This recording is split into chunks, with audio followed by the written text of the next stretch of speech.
She thought she'd buried that chapter of her life 6 years ago, but when her son's small voice pierced through the wedding chatter, "Daddy."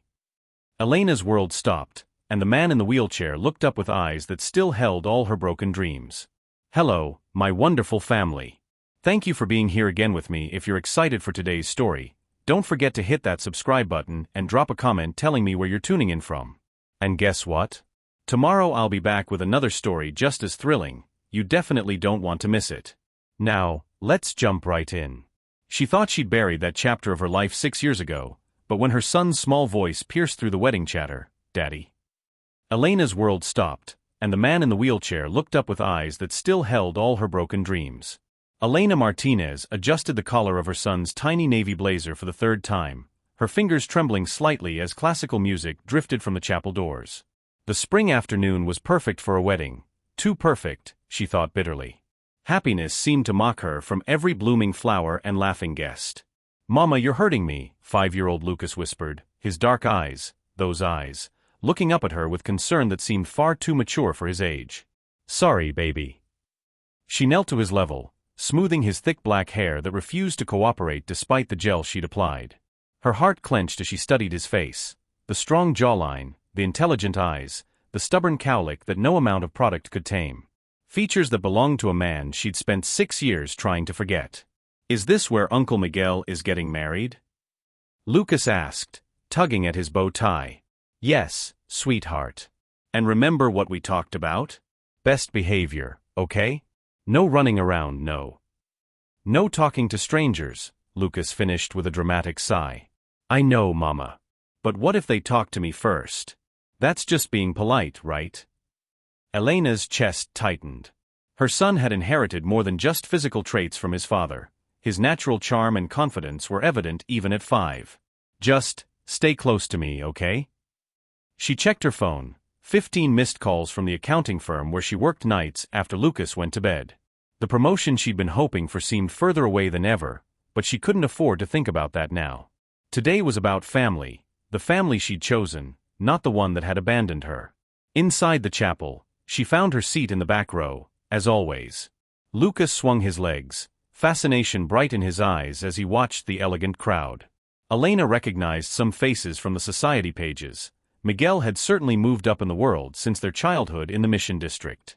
She was happy for her cousin, truly, but the opulence felt suffocating. "Mama, look at all the fancy cars outside," Lucas whispered. There was even a Tesla with no one in the driver's seat. "Can you believe that?" Elena's blood ran cold. Self-driving Tesla.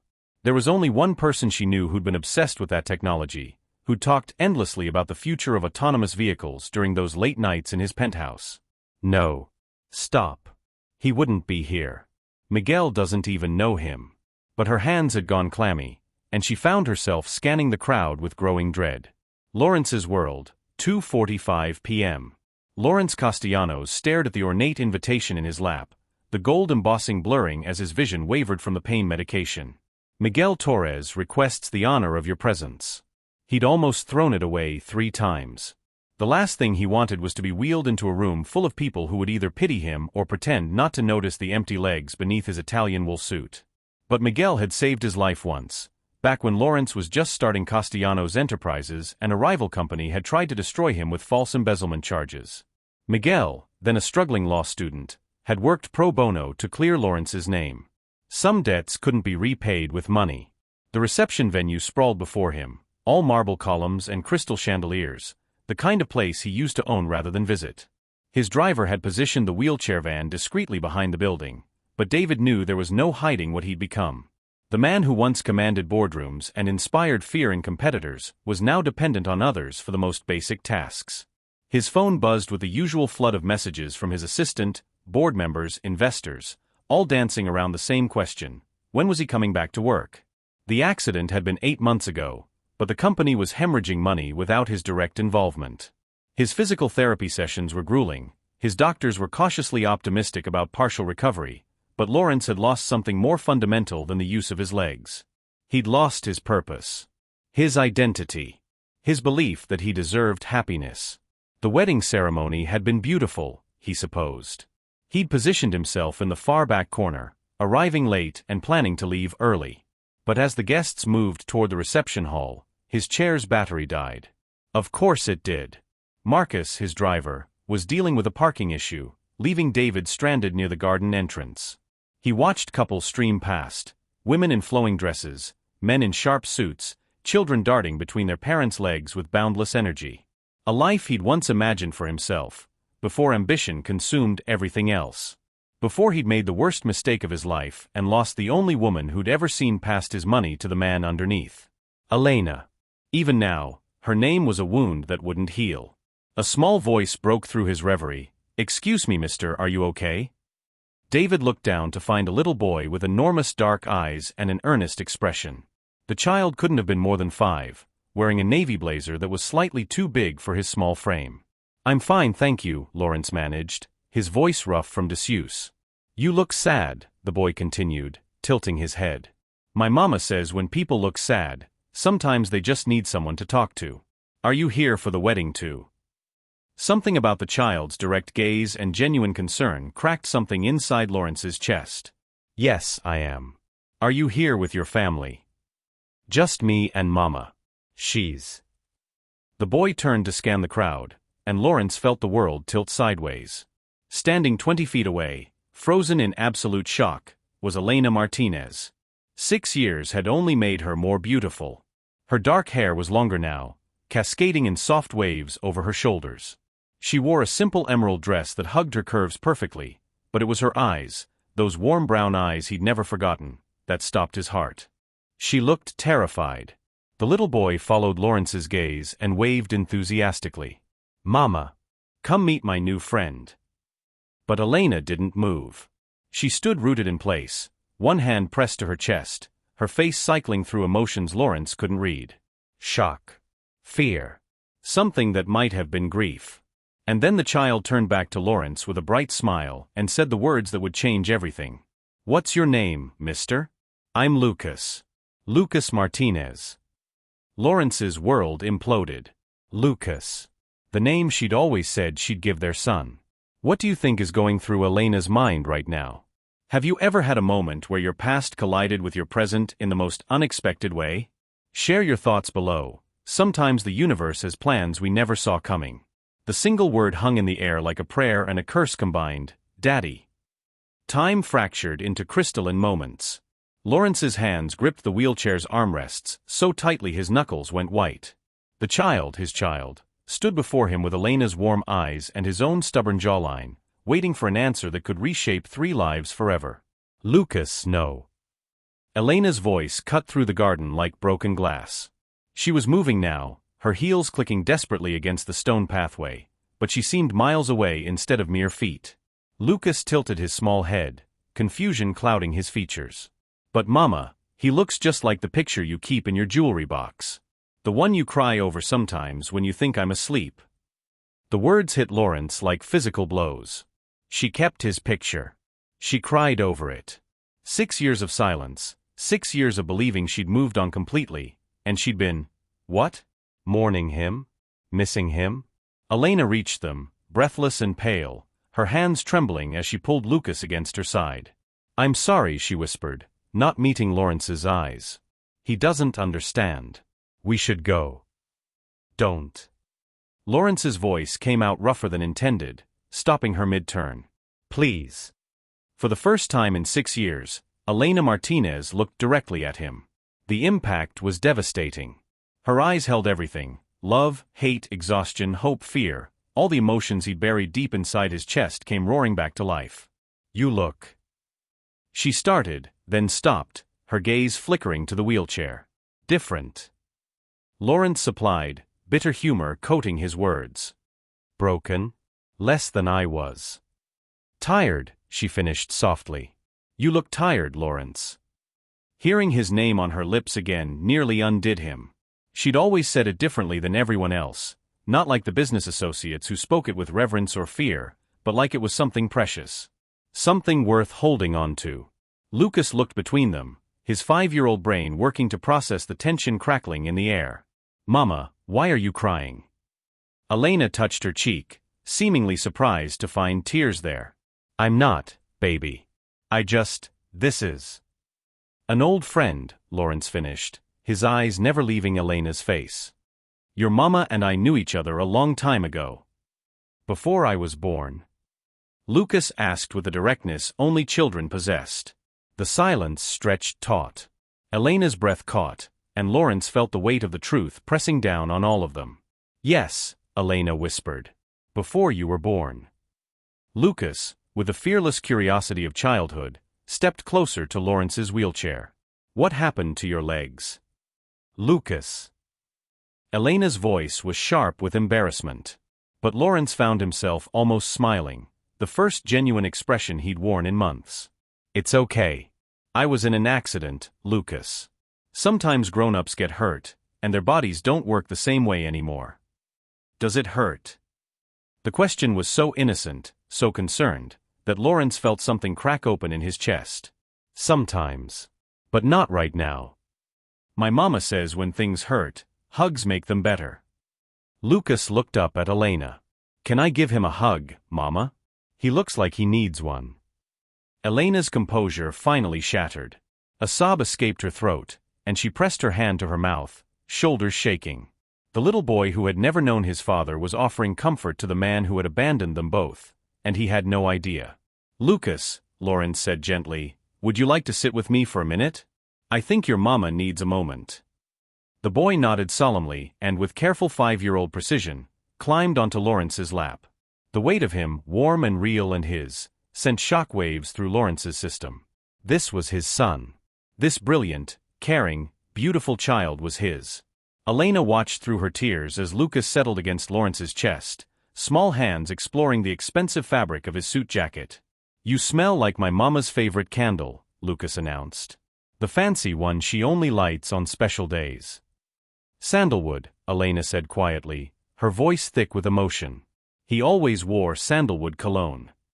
Their eyes met over Lucas's head, and 6 years of separation collapsed in an instant.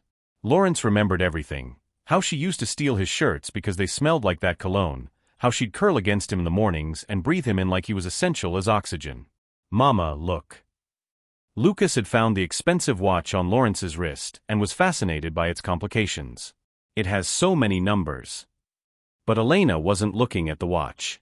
She was staring at Lawrence's face, at the way his expression had transformed from broken to wonder as he interacted with their son. For a moment, she could see the man she'd fallen in love with, the one who existed beneath the power suits and board meetings, the one who used to make her pancakes at midnight and talk about the family they'd have someday. He has your eyes, Lawrence said softly, meant only for Elena. And your stubbornness, she replied without thinking. Lucas looked up at both of them.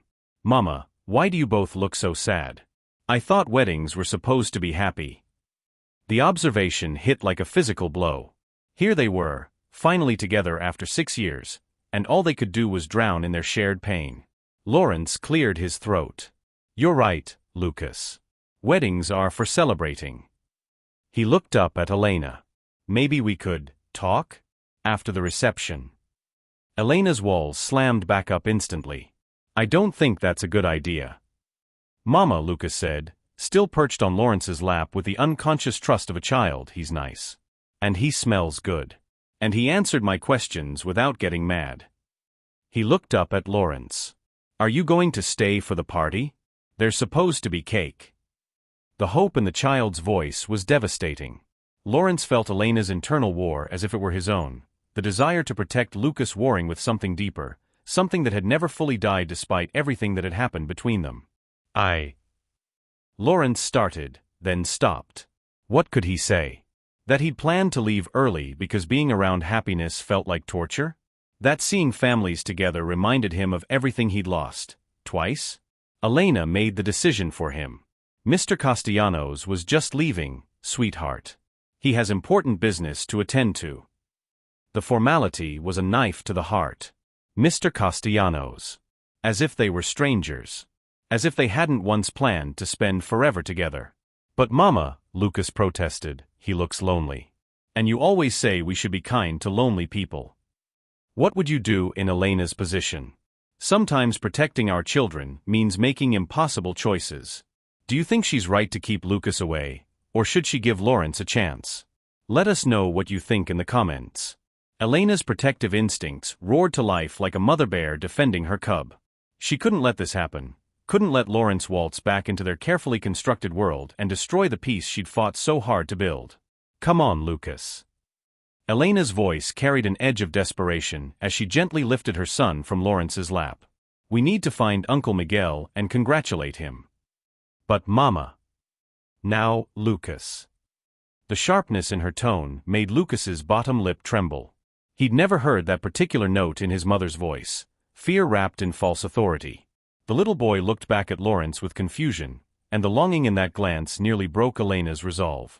Lawrence's hands remained frozen where Lucas had been sitting, as if he could still feel the weight of his son. Elena, please. We need to talk. No. She hoisted Lucas onto her hip, ignoring his protests. We don't need to do anything. You made your choice 6 years ago. I didn't know. You didn't want to know. The words came out sharp enough to cut. You made it very clear that a future with me wasn't part of your grand plan. Lawrence's jaw tightened. Even sitting in the wheelchair, he radiated the same commanding presence that had once made boardrooms fall silent. That's not fair, and you know it. Fair. Elena's voice rose, drawing curious glances from nearby guests. She lowered it quickly, conscious of the spectacle they were creating. You want to talk about fair? Fair was you choosing your company over our relationship. Fair was you telling me that I was a distraction from your goals. Fair was me finding out I was pregnant 3 days after you made it clear I had no place in your future. Each word hit Lawrence like a physical blow, but he forced himself to remain steady. I was an idiot. I was scared and 28 and stupid enough to think that success meant sacrificing everything else. And now? What's changed? Elena's eyes blazed with 6 years of suppressed anger. Because from where I'm standing, you're still the same man who puts himself first. Everything's changed, Lawrence said quietly. Look at me, Elena. Really look at me. Against her better judgment, she did. Gone was the arrogant confidence that had both attracted and intimidated her in her early 20s. This man looked haunted, vulnerable in ways that had nothing to do with the wheelchair. There were lines around his eyes that spoke of pain, not just physical but soul deep. The accident? She asked, her voice softer despite herself. 8 months ago. I was flying back from a merger in Tokyo. Mechanical failure. His hands moved restlessly on the wheelchair's armrests. Took the medical team 4 hours to extract me from the wreckage. For a while, they weren't sure I'd survive at all. Lucas, who had been unusually quiet during their exchange, suddenly spoke up. Were you scared? Elena started to redirect him, but Lawrence answered honestly. Terrified. Not of dying, though. I was scared that I'd wasted my entire life chasing things that didn't matter. Like what? Lucas asked with the directness of childhood. Lawrence's eyes found Elena's. Like believing that being successful meant being alone. That love made you weak instead of stronger. Don't. Elena's voice cracked. Don't you dare try to rewrite history because you're feeling sorry for yourself. I'm not. Mama, why are you being mean? Lucas interrupted, his small face scrunched with concern. He's hurt, and you're making it worse. The innocent observation cut deeper than any accusation Lawrence could have made. Elena felt the weight of her son's disapproval and the curious stares of wedding guests, who were beginning to notice the drama unfolding in their corner of the garden. Lucas, you don't understand. I understand that he's sad and you're being mean, Lucas said with the brutal honesty only children possessed. You always tell me to be kind to people who are hurting. Elena's composure wavered. Her son was right, and she hated it. Even in her anger, she could see that Lawrence was in pain, not just from his injuries, but from something deeper. The realization made her feel cruel and small. But she couldn't afford to soften. Not when Lucas's entire world hung in the balance. Some people aren't safe to be kind to, she said finally, not looking at Lawrence. But he doesn't look dangerous, Lucas protested. He looks like. Like what, baby? Lucas studied Lawrence with the intense focus he usually reserved for his favorite picture books. Like the prince in my fairy tale book. After the dragon hurt him but before the princess saved him. Elena's heart clenched. Even at 5, Lucas had a romantic soul, something that both charmed and terrified her. She couldn't let him spin fairy tales around a man who had already proven he would leave when things got complicated. "Real life isn't a fairy tale, Lucas," she said gently. "Why not?" he asked. "Uncle Miguel says Aunt Rosa saved him from being sad. That's like a fairy tale, right?" Before Elena could respond, Miguel Torres himself appeared at her elbow, resplendent in his wedding tuxedo and glowing with newlywed happiness. "Elena, I've been looking everywhere for you." He embraced his cousin warmly, then ruffled Lucas's hair. "And my favorite little man. Are you having fun at the party?" "Uncle Miguel," Lucas said excitedly, "I made a new friend. His legs don't work, but he's really nice and he smells good and—" Miguel's gaze followed Lucas's pointing finger, and his face went white. "Lawrence." Elena watched in growing horror as her cousin's expression shifted from shock to something approaching fury. "You know each other?" she asked weakly. "Know each other?" Miguel's voice was deadly quiet.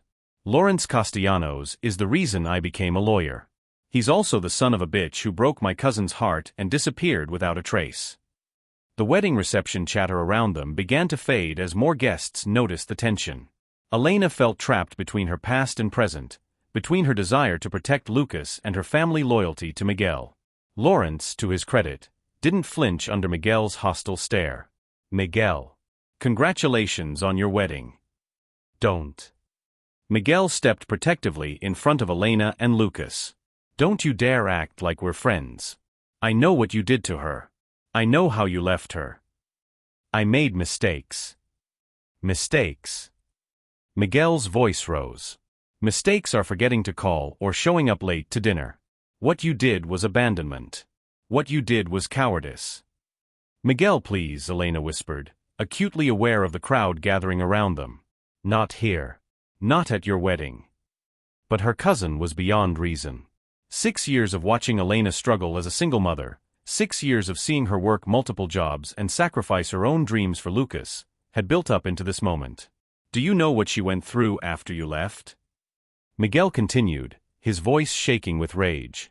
"Do you know she had to move back in with her parents because she couldn't afford rent? Do you know she worked 3 jobs while pregnant just to save money for the baby? Do you know?" "Miguel, stop." Elena's voice cut through his tirade like a blade. "Just stop." The silence that followed was deafening. Lucas looked between the adults with wide, frightened eyes, and Elena realized they'd traumatized her son with their drama on what should have been a day of celebration. Lawrence broke the silence first. "I should go," he said quietly. "I'm sorry, Miguel. I didn't mean to disrupt your wedding." "No," Lucas said suddenly, his small voice carrying surprising authority. "Don't go. Please." Lucas's small voice cut through the tension like a bell. "Don't go. Please." But before anyone could respond, the California afternoon took a dramatic turn. The sky, which had been a perfect blue canvas just moments before, suddenly darkened as storm clouds rolled in with supernatural speed. The first fat raindrops began to fall, sending wedding guests scrambling for cover. Everyone inside. Miguel called out, his anger momentarily forgotten as his wedding coordination instincts kicked in. The weather service didn't predict this. Chaos erupted as 200 guests rushed toward the reception hall. Elena scooped Lucas into her arms, but in the crush of people, she found herself separated from Miguel and pushed in the wrong direction, toward the garden stone gazebo where Lawrence sat stranded. The rain went from sprinkles to downpour in seconds, the kind of sudden spring storm that California was notorious for. Elena's emerald dress was soaked through instantly, and Lucas whimpered against her shoulder as cold water plastered his carefully styled hair to his forehead. "Over here." Lawrence called out, wheeling himself under the gazebo's covered roof. Elena hesitated for a crucial moment, pride warring with practicality. Then lightning cracked across the sky, and Lucas let out a frightened cry. Her son's safety trumped everything else. She ran the 20 feet to the gazebo, her heels slipping on the wet stone. Lawrence positioned his wheelchair to block the wind-driven rain from reaching them, creating a small dry pocket in the corner of the structure. "Thank you," Elena panted, setting Lucas down and immediately checking him for any signs of distress. "Mama, that was scary," Lucas whispered, pressing close to her side. The sky got angry so fast. Sometimes storms come out of nowhere, baby, Elena said, wringing water from her hair. But we're safe now. She looked up to find Lawrence watching them with an expression she couldn't quite read. His expensive suit was as soaked as her dress, his dark hair dripping water onto his shoulders, but he seemed oblivious to his own discomfort. His entire focus was on Lucas. Are you okay, little man? Lawrence asked gently.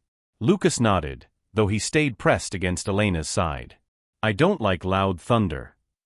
Neither did I, when I was your age, Lawrence admitted. My mother used to tell me it was just the angels bowling. Angels bowl. Lucas's eyes widened with fascination, momentarily forgetting his fear. According to my mother, they have a tournament every spring. The thunder is just strikes and spares. Elena felt her heart clench at the tenderness in Lawrence's voice. This was the man she'd fallen in love with, the one who could make magic out of ordinary moments, who could soothe fears with gentle humor.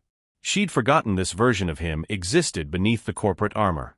Another crash of thunder made Lucas jump, and without thinking, he reached for Lawrence's hand. Elena started to intervene, but Lawrence's reaction stopped her cold. His eyes filled with wonder and something that looked like barely controlled emotion as Lucas's small fingers wrapped around his much larger ones. See, Lawrence said, his voice slightly rough. That was definitely a strike. Angel bowling leagues are very competitive. Lucas giggled despite his fear, and Elena found herself trapped, not just by the storm, but by the sight of her son bonding with his father. Every instinct screamed at her to protect Lucas from potential heartbreak, but she couldn't deny the natural connection between them. The rain showed no signs of stopping. If anything, it was getting worse. Elena pulled out her phone to check the weather app, but there was no signal. The storm knocked out the cell tower, Lawrence said, noticing her frustration. I lost service about 10 minutes ago. How long do these usually last? Elena asked, though she already knew the answer. Spring storms in this part of California could rage for hours. Hard to say. Could be 20 minutes, could be 3 hours. Elena closed her eyes, accepting their fate.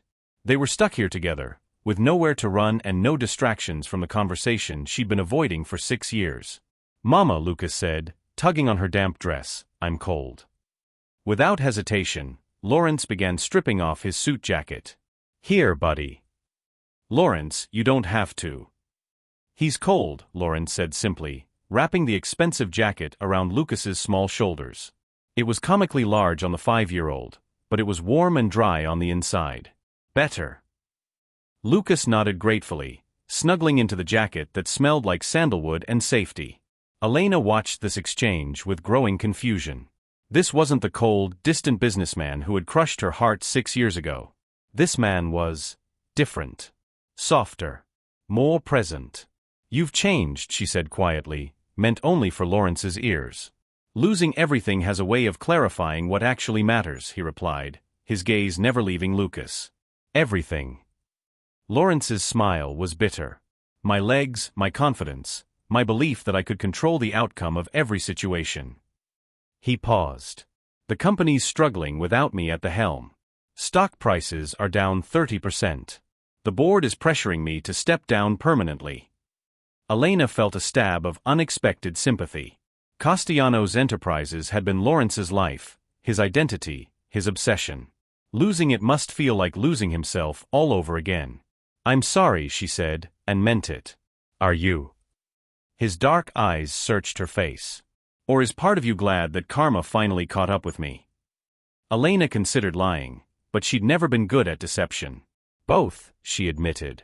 I'm sorry you're in pain. But yes, part of me thinks you deserve to learn that success means nothing without people who care about you. Harsh but fair, Lawrence said. I earned every bit of that judgment. Lucas, who had been quietly listening to their subdued conversation, suddenly looked up at Lawrence with serious eyes. Do you live all by yourself? Lucas, Elena warned, but Lawrence shook his head. It's okay. Yes, I live alone. That sounds lonely, Lucas said with the devastating honesty of childhood. Mama and I are never lonely because we have each other. Don't you have anyone? The question hit Lawrence like a physical blow. In all his adult life, he'd prided himself on his independence, his self-sufficiency. He'd built walls around his heart and called it strength. But sitting here in a storm-battered gazebo, wrapped in the scent of rain and sandalwood, watching his son's concerned face, those walls felt like prison bars. "No," he said quietly. "I don't have anyone." Lucas frowned, processing this information with the seriousness he usually reserved for complex Lego instructions. Then, with the matter-of-fact generosity that only children possessed, he said, "You can have us if you want. We're really good at not being lonely." Elena's breath caught in her throat. Lucas didn't understand the implications of what he was offering, the complications and pain that came with loving and losing someone. He only saw a hurt man who needed kindness. "Lucas, sweetheart," she began. "It's okay, Mama," Lucas interrupted, settling more comfortably against Lawrence's side. "He feels safe. Like he belongs with us." The words hung in the air like a benediction and a curse. Elena stared at her son, at this man who had broken her heart, at the storm that had trapped them all together in this impossible moment. And for the first time in 6 years, she let herself wonder, what if?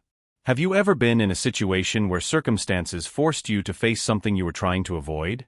Sometimes the universe has its own timeline for healing. What do you think Elena should do? Listen to her head or her heart? Share your thoughts below. The rain drummed against the gazebo roof like fingers tapping out secrets, and in the gray intimacy of the storm, truths that had been buried for 6 years began to surface. Lucas had fallen asleep against Lawrence's chest, exhausted by the emotional upheaval of the afternoon. His small body rose and fell with each breath, completely trusting in his newfound sense of safety. Lawrence held him carefully, as if the child were made of spun glass, his large hands gentle against Lucas's back. Elena watched them together, her heart breaking and healing simultaneously. The sight was everything she dreamed of during those long, lonely nights when pregnancy had made sleep impossible. Lawrence holding their child, protecting him, loving him. "He's perfect," Lawrence whispered, his voice thick with emotion. "Elena, he's absolutely perfect." "He is," she agreed softly. "Even when he's being impossible and refusing to eat vegetables and insisting that dinosaurs still exist somewhere in the jungle." Lawrence's smile was soft, wondering. "Tell me about him. Tell me everything." The request opened a floodgate Elena hadn't realized she'd been holding back. "He walked at 10 months, right into my arms after I'd been working a double shift at the diner. His first word was book, not mama, not dada, but book. He's been reading since he was 3. Her voice grew tender. "He has nightmares sometimes about monsters, but if you give him scientific facts about why monsters aren't real, he calms down immediately. He's logical like me." Lawrence finished quietly. "Like you," she confirmed. "But he has my heart. He cries when other kids are sad, and he shares his lunch with anyone who looks hungry." Lawrence closed his eyes, overwhelmed by the magnitude of what he'd missed. 5 years of firsts. 5 years of bedtime stories and scraped knees and Christmas mornings. When he opened his eyes again, they were bright with unshed tears. "I hate myself for missing it." "You didn't know," Elena said, though the words felt hollow. "But I should have. I should have fought for you instead of pushing you away." Lawrence adjusted his hold on Lucas, making sure the sleeping child stayed warm. "I need to tell you something, Elena. About why I really ended things between us." Elena's stomach clenched. She wasn't sure she wanted to know, wasn't sure she could handle another painful revelation. "My father came to see me," Lawrence continued, his voice barely audible over the rain. 3 days before I broke up with you. He'd been watching us, having us followed." "What?" Elena's blood turned to ice. "He had photographs, Elena.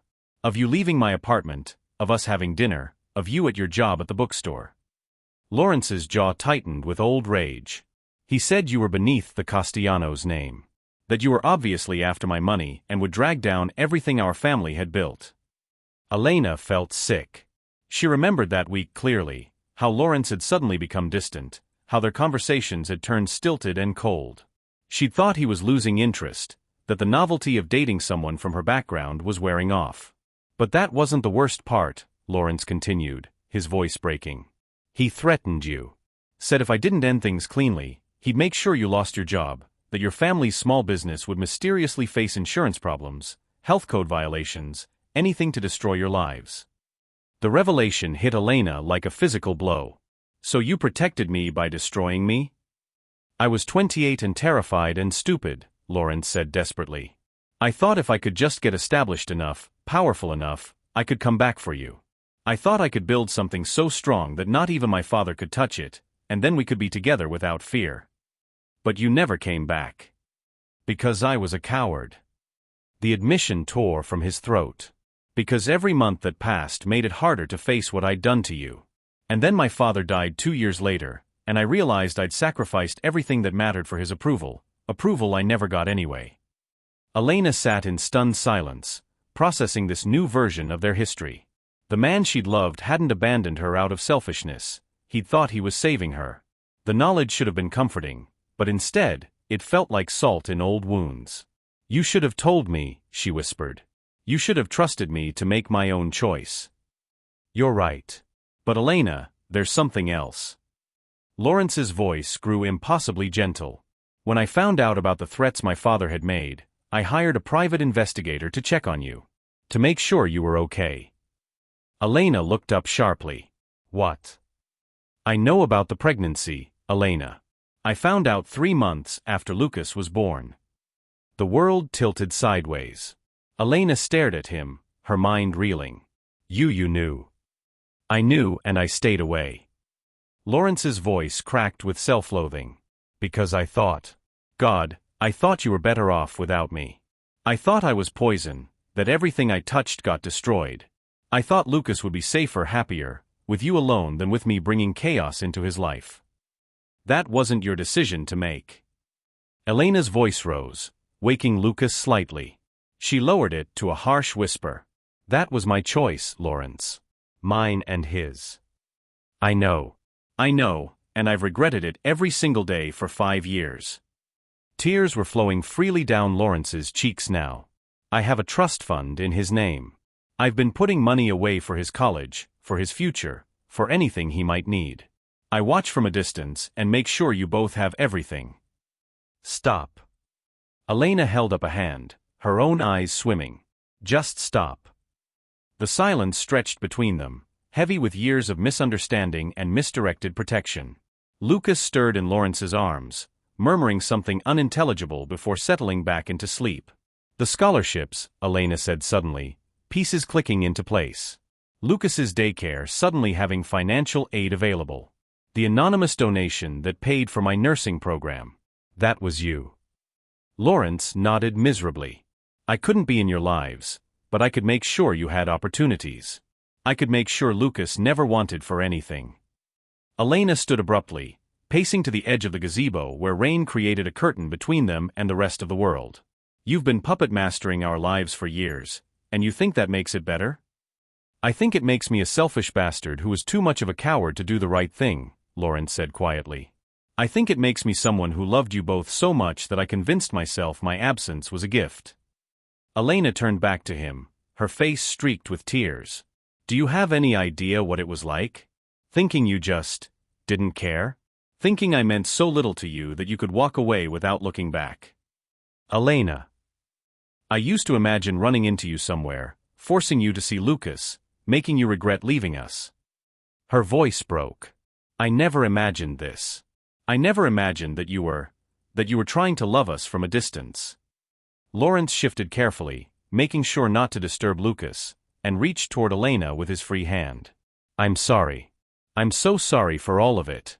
For the pain, for the lies, for the years we lost. I know it doesn't change anything, but I need you to know, leaving you was the biggest mistake of my life.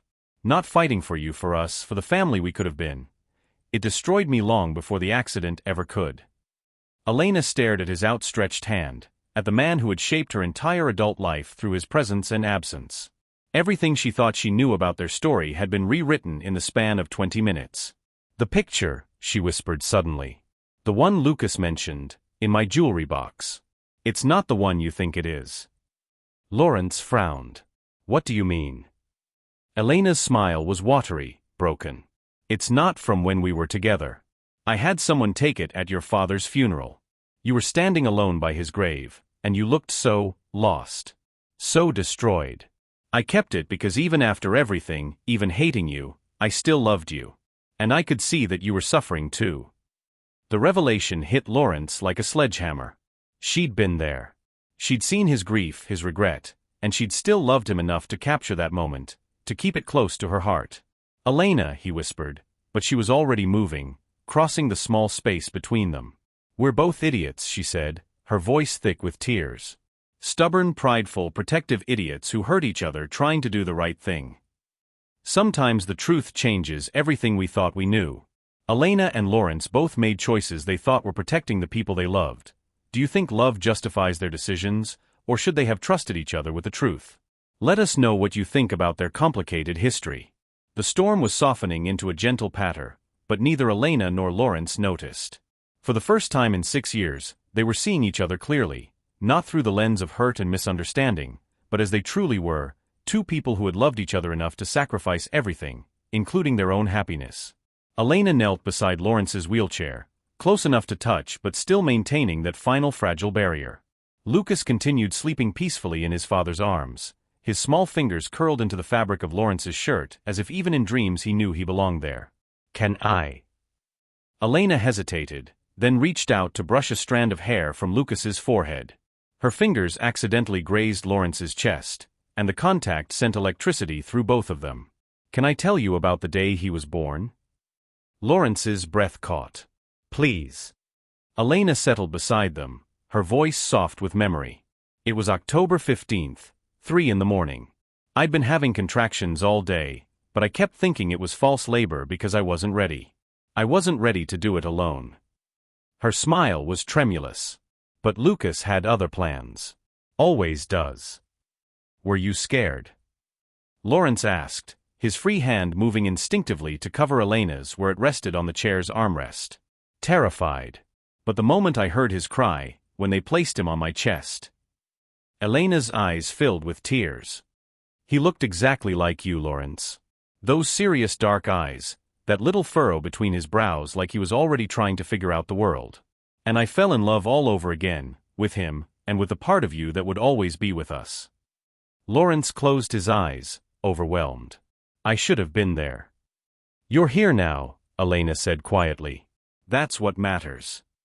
They sat in comfortable silence for a while, watching their son sleep. The rain had gentled to a whisper, and golden afternoon light was beginning to filter through the clouds, casting everything in a warm, forgiving glow.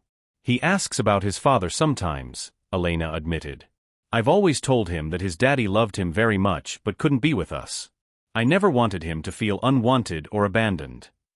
"Thank you," Lawrence whispered, "for protecting him from my mistakes. He's going to have questions now. About why you're here, about what happens next." Elena looked up at him. "I don't know how to answer those questions, Lawrence. Because I don't know what happens next." Lawrence shifted slightly, his arm tightening protectively around Lucas. "What do you want to happen?" The question hung between them like a bridge, one they could cross together or burn forever. "I want."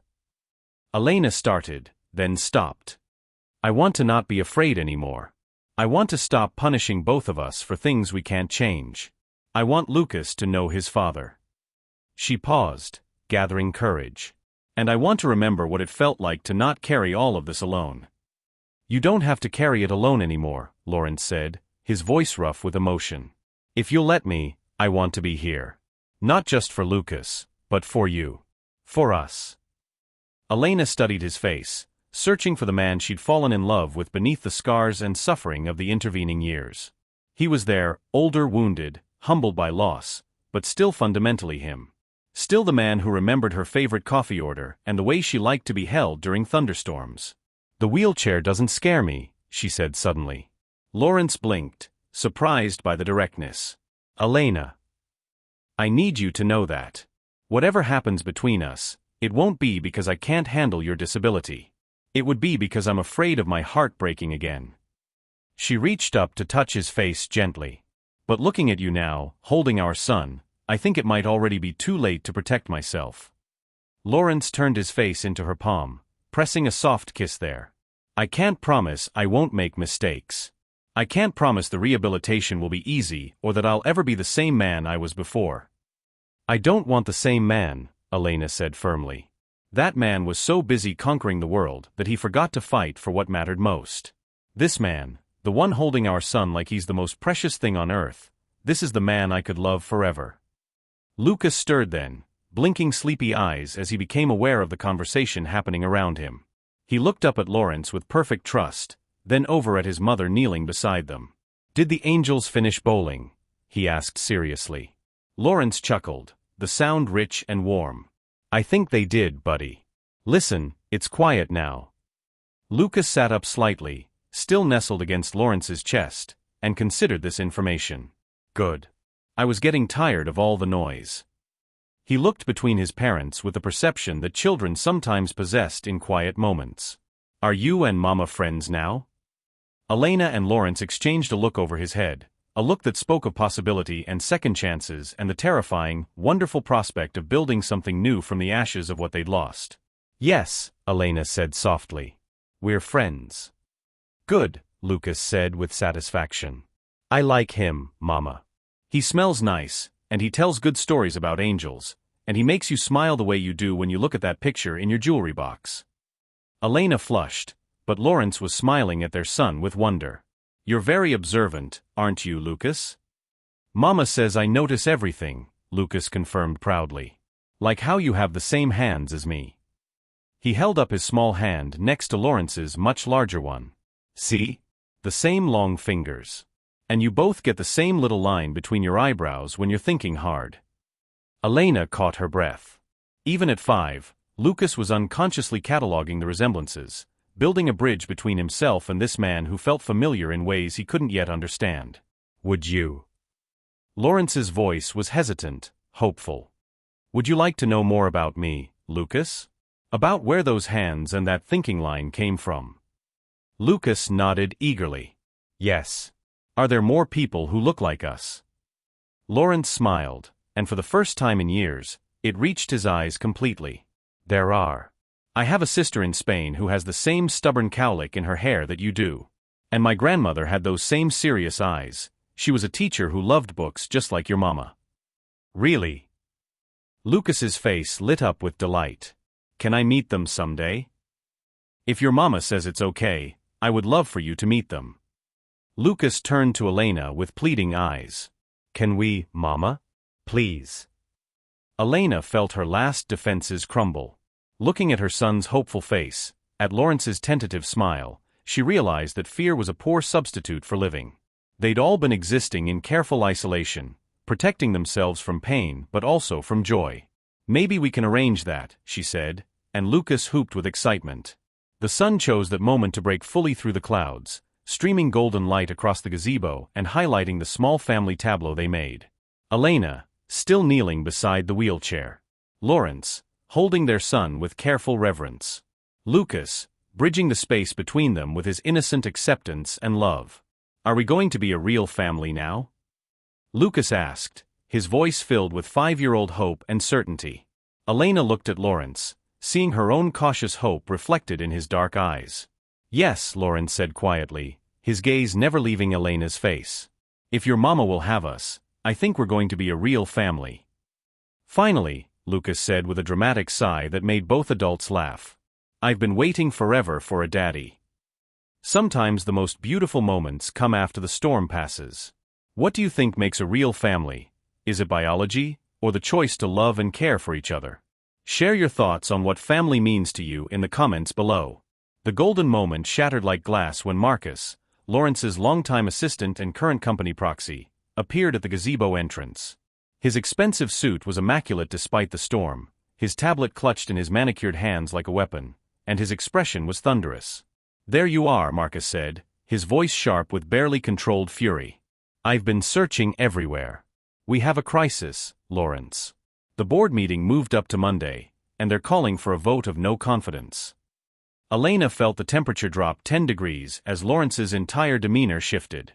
The soft, vulnerable man who had been holding their son transformed before her eyes into the cold CEO she remembered, shoulders squaring, jaw tightening, walls slamming back into place with devastating efficiency.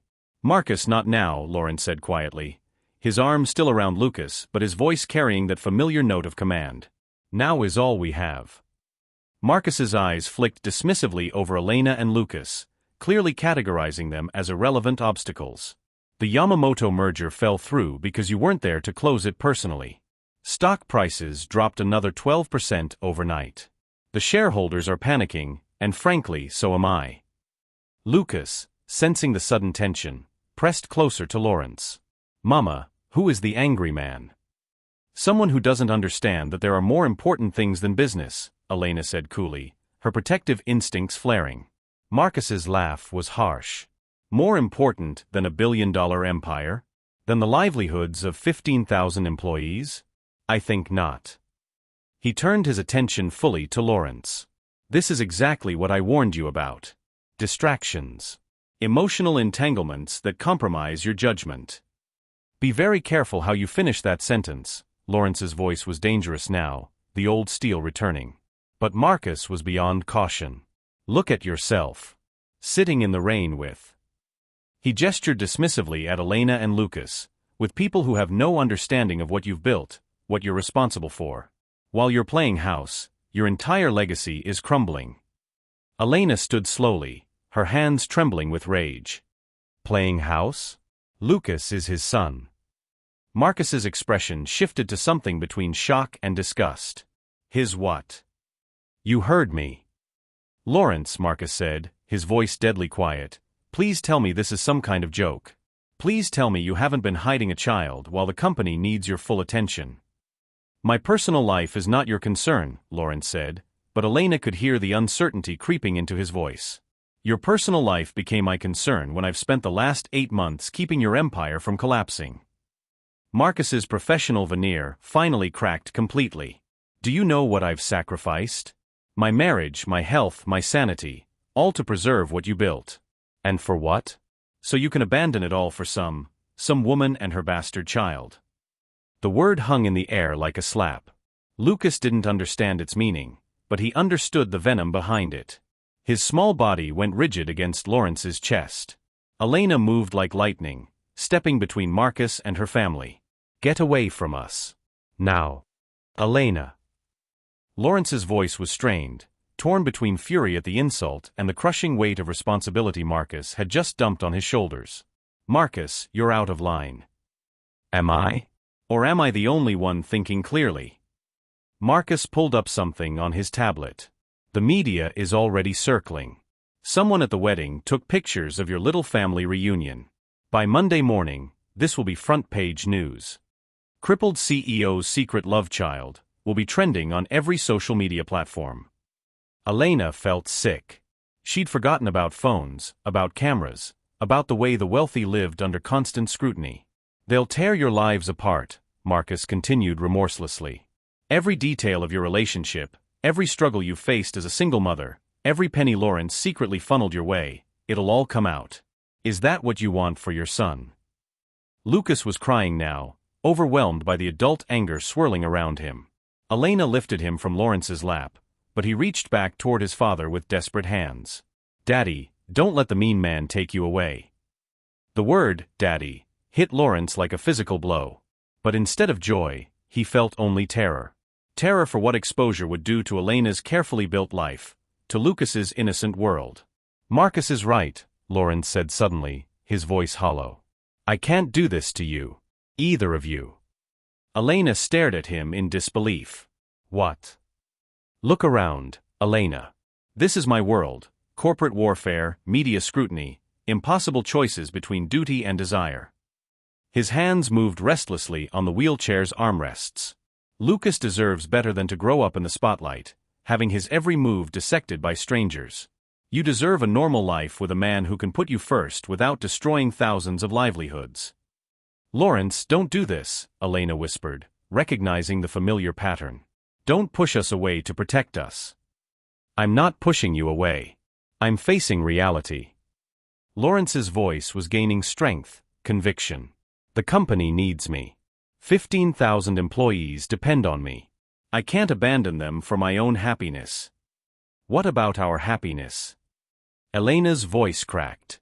What about Lucas's right to know his father? He'll be better off not knowing me than being dragged through the mud because of me. Lucas had stopped crying and was staring at Lawrence with devastating clarity. "Are you leaving us again?" The question broke something fundamental in Lawrence's chest, but he forced himself to nod. "I have to, buddy. I have responsibilities." "But you said we were going to be a real family," Lucas whispered, his small voice carrying more pain than any child should bear. "I was wrong. I should never have promised something I couldn't deliver." Elena felt her world collapse for the second time in 6 years. But this time was worse, because this time, Lucas was suffering too. "Fine," she said, her voice crystallizing into sharp-edged ice. "Walk away. Again. But don't you ever come near my son again. Don't send money, don't have us followed, don't try to ease your guilt with grand gestures from a distance." She hefted Lucas higher on her hip, and he buried his face in her neck, his small body shaking with sobs. "If you leave now, you're dead to us. Completely. Do you understand me?" Lawrence closed his eyes, the weight of the choice crushing him. "I understand." "Good."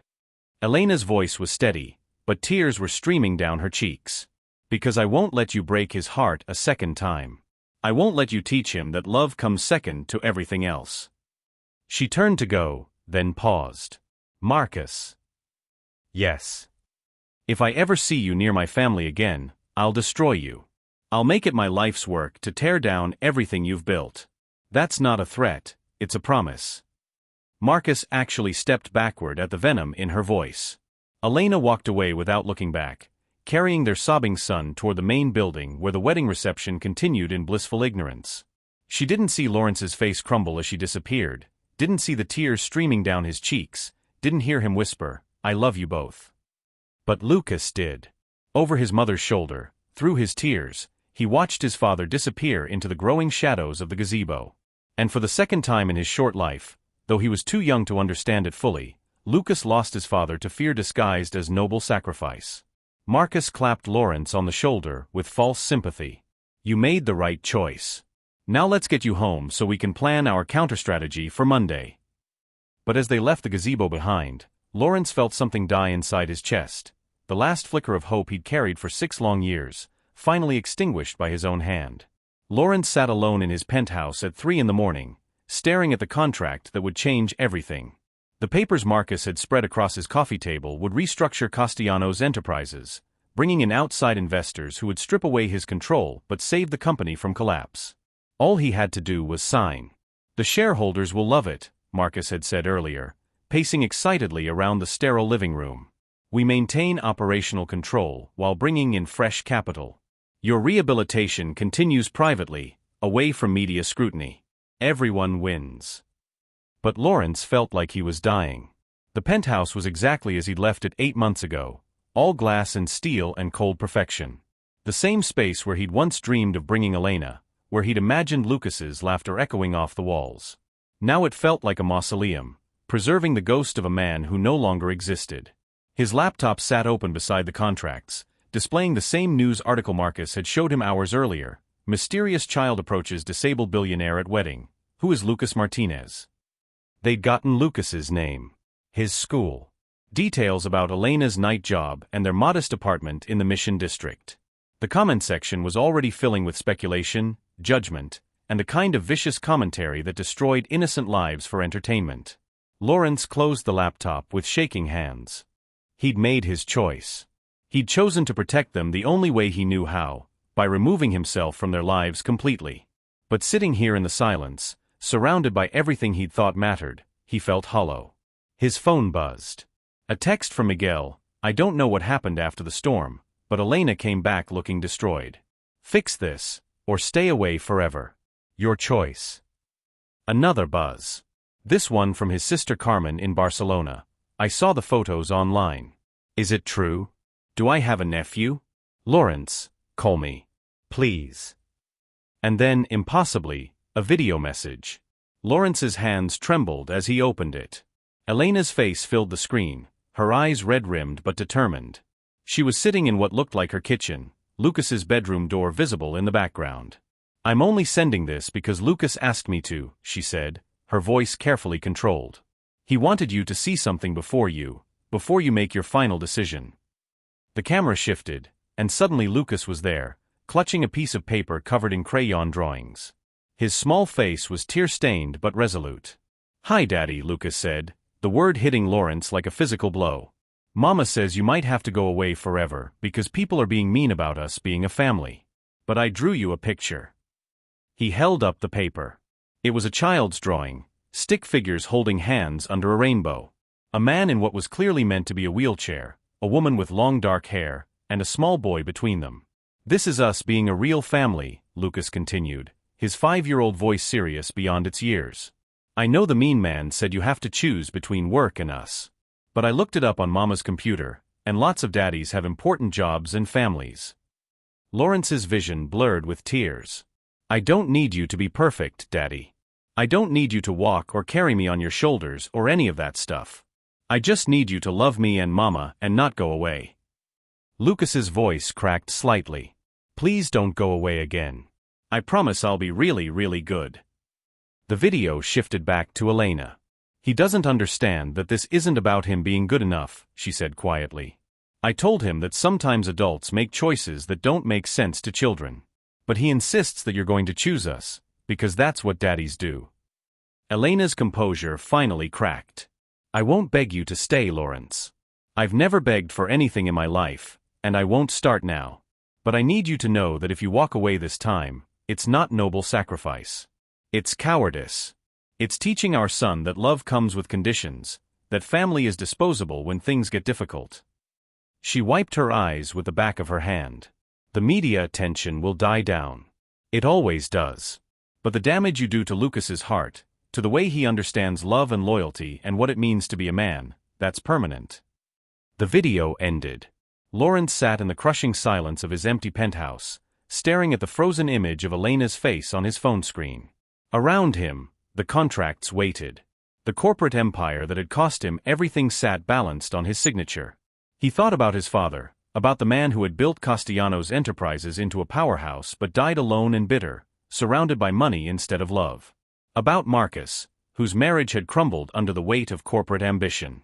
About himself, before the accident, powerful, successful, and utterly empty. Then he thought about Lucas's small hand in his, about the way Elena had looked at him in the gazebo when the walls finally came down, about the family they could be if he was brave enough to fight for it. Lawrence picked up his phone and called the one person he should have called 6 years ago. "Miguel? It's Lawrence. I need your help." Sunday morning, 7:30 a.m. Elena was making pancakes, Lucas's favorite comfort food, when the doorbell rang. She'd been up all night after sending the video, alternating between regret and hope, checking her phone obsessively for a response that never came. "I'll get it," Lucas said, sliding off his chair. "No, baby, let Mama." But Lucas had already opened the door. Elena heard his gasp from the kitchen, followed by silence. Her heart hammering, she rushed to the front door to find Lucas staring up at Lawrence, who sat in his wheelchair holding an enormous bouquet of sunflowers, Lucas's favorite flowers, which he'd mentioned to his grandmother just yesterday. "Hi, buddy," Lawrence said softly. "Can we talk?" Lucas looked back at Elena with question marks in his eyes. She knelt beside her son, her own heart racing. "What are you doing here, Lawrence?" "Choosing you," he said simply. "Choosing us. Choosing to fight instead of running away." Elena's breath caught. "What about the company? Marcus? The board meeting tomorrow." Lawrence's smile was tired but genuine. "I called an emergency shareholder meeting for this afternoon. Miguel's helping me restructure everything, creating a foundation that will provide jobs and community support while removing me from day-to-day operations. The company will survive without me. It might even thrive. But your life's work." "My life's work is sitting right here," Lawrence said, his eyes moving between Elena and Lucas. "Everything else was just practice." Lucas stepped closer to the wheelchair. "Does this mean you're not going away?" "Never again," Lawrence said firmly. "If you and your mama will have me, I'm staying. Forever." Lucas launched himself into Lawrence's lap with the fearless abandon of childhood. "I knew you'd choose us. I told Mama you would." Elena felt tears streaming down her cheeks as she watched her son settle against his father's chest like he'd been doing it his whole life. "Are you sure?" she whispered. "The media, the pressure, the complications." "Elena," Lawrence interrupted, reaching for her hand. "I've spent 6 years choosing fear over love, duty over heart, protection over presence. I'm done. I'm done letting other people's expectations dictate my happiness. I'm done sacrificing what matters most for what matters least." He pulled her closer, until she was kneeling beside the wheelchair, their foreheads almost touching.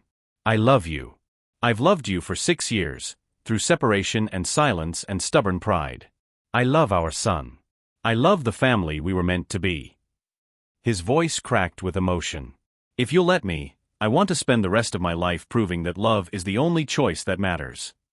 Elena looked into his eyes and saw not the broken CEO or the guilty father, but simply the man she'd never stopped loving. The man who had finally learned to choose his heart over his fears. "Yes," she whispered. "Yes, to all of it." And as Lucas cheered and Lawrence pulled both of them into his arms, Elena knew that some love stories took years to write, but the ending was always worth the wait. Sometimes the bravest thing we can do is choose love over fear, presence over protection. What do you think took Lawrence so long to realize that family is more important than empire? Share your thoughts about the power of second chances and choosing what truly matters. Elena smiled, marveling at how naturally fatherhood had come to Lawrence once he'd stopped fighting it. The man who had once intimidated boardrooms now spent his mornings explaining math concepts with toy cars and his afternoons reading stories in silly voices that made Lucas collapse into giggles.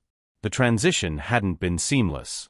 There had been difficult conversations with therapists about blending their lives, media storms that they'd weathered together, and moments when old fears threatened to resurface. But they'd faced each challenge as a team, Elena, Lawrence, and Lucas against the world. The Castellanos Foundation had launched to great acclaim, transforming the corporate empire into something that served communities rather than shareholders. Lawrence worked from home now, his wheelchair-accessible office adjoining the living room so he could be present for every moment of their family life. The stock options he'd retained provided more than enough to support them comfortably, but more importantly, he'd found work that fed his soul instead of consuming it. "Mama, come help," Lucas called, waving her over. "Daddy's teaching me about money math too." Elena joined them at the table, sliding into the chair beside Lawrence and stealing a kiss from his cheek. "Money math. He wanted to understand how we can afford this house and all his art supplies," Lawrence explained, his arm coming around Elena's waist automatically.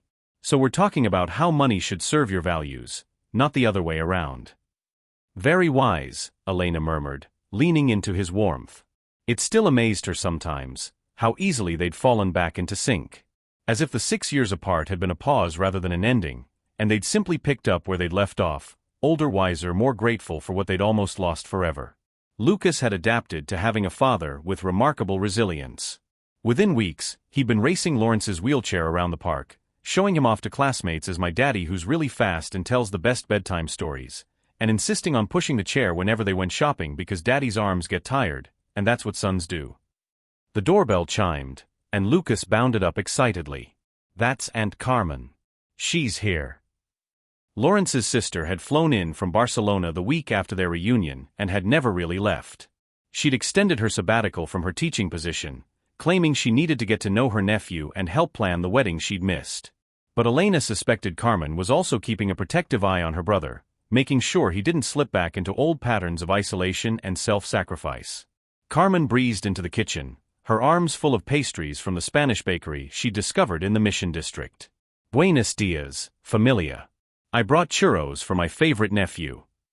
"I'm your only nephew," Lucas pointed out with 6-year-old logic. "Which makes you extra special," Carmen replied, ruffling his hair before kissing Elena and Lawrence on their cheeks. "How are the newlyweds this morning?" Elena's wedding ring, a simple band that matched Lawrence's, chosen together at a small jewelry store while Lucas offered commentary on every option, caught the light as she poured coffee. Their wedding had been everything their first attempt at a relationship hadn't been: honest, intimate, focused on what mattered. Miguel had officiated, Lucas had been the ring bearer, and Carmen had cried through the entire ceremony. "We're perfect," Elena said, and meant it completely. "Speaking of perfect," Carmen said, pulling out her tablet, "I have something to show you." The Foundation's community garden project made international news. She showed them a photo of children in East San Jose planting vegetables in raised beds, with a quote from Lawrence about how investment should grow communities, not just profits. The comments were overwhelmingly positive, a far cry from the harsh speculation that had followed their reunion. The reporter wants to interview all three of you, Carmen continued. They're calling it love after loss, how a family's second chance is changing corporate philanthropy. Elena felt Lawrence tense slightly beside her, old instincts kicking in. We don't have to, she said quietly, her hand finding his. We've talked about this. Media attention is a choice now, not an obligation. Actually, Lawrence said, surprising her, I think we should do it. But only if Lucas wants to. They all turned to look at Lucas, who had been listening while systematically working his way through a churro. Would I get to be on TV? He asked seriously. Probably, Lawrence confirmed. And I could tell people about how daddies in wheelchairs are just as good as walking daddies? Elena's throat tightened with emotion. Yes, baby. You could tell them that. And about how families don't have to look the same to be real. Absolutely, Carmen said. Lucas considered this with the gravity he brought to all important decisions. Okay. But only if they let me bring my sunflower to show everyone. It's taller than Mama now. They all laughed, and Elena marveled at her son's confidence, his absolute certainty that their family was worthy of celebration rather than judgment. It was Lucas who had taught them all how to be brave. Later that evening, after Carmen had gone back to her hotel and Lucas was tucked into bed with a story about a prince who conquered dragons with kindness instead of swords, Elena and Lawrence sat on their back porch watching the sun set through Lucas's sunflower forest. Do you ever wonder what would have happened if we'd been braver the first time? Elena asked, her head on Lawrence's shoulder. Every day, Lawrence admitted. But then I think about who we were then, two kids who thought love meant never having to sacrifice anything, never having to fight for what mattered. His fingers traced patterns on her arm. We had to lose each other to learn how to choose each other. And Lucas. Lucas was worth the wait. Worth every moment of pain if it led us here. Lawrence's voice was soft with wonder. He's better than any dream I ever had. Elena lifted her head to look at him. So are you. Better than any dream. Even in the wheelchair? Even with all the complications? Especially with all the complications, Elena said firmly. Because this version of you, the one who chooses presence over perfection, who reads bedtime stories and explains math with toy cars and builds community gardens instead of corporate empires, this is the man I was always meant to love. Lawrence cupped her face in his hands, his thumbs brushing away tears she hadn't realized were falling. I love you, Elena Martinez Castellanos. I love our beautiful, complicated, absolutely perfect life. I love you too, she whispered against his lips. All of you. All of us. As they kissed in the golden light of the setting sun, surrounded by the sounds of their son's laughter drifting from his bedroom window and the scent of sunflowers that reached toward the sky, Elena knew that some love stories were worth waiting for. Some families were worth fighting for. Some second chances were worth everything. From his bedroom window, Lucas watched his parents kiss and smiled with the satisfaction of a child who had known all along that love was the strongest force in the universe, stronger than fear, stronger than pride, stronger than the voices that said families had to look a certain way to be real. Good night, Mama. Good night, Daddy, he whispered to the stars. Thank you for choosing us. And in the garden below, the sunflowers swayed in the evening breeze, reaching ever upward toward the light. Love stories like Elena and Lawrence's remind us that it's never too late for second chances, that families come in all forms, and that sometimes the greatest strength is choosing vulnerability over walls. What does choosing love mean to you in your own life? We'd love to hear your thoughts on what makes a family truly complete. Thank you so much for staying with us till the very end. I hope you enjoyed this story as much as I enjoyed sharing it with you. There are plenty more exciting stories coming your way, so make sure you like, subscribe, and hit the notification bell so you never miss what's next. Trust me, you won't want to miss the next video.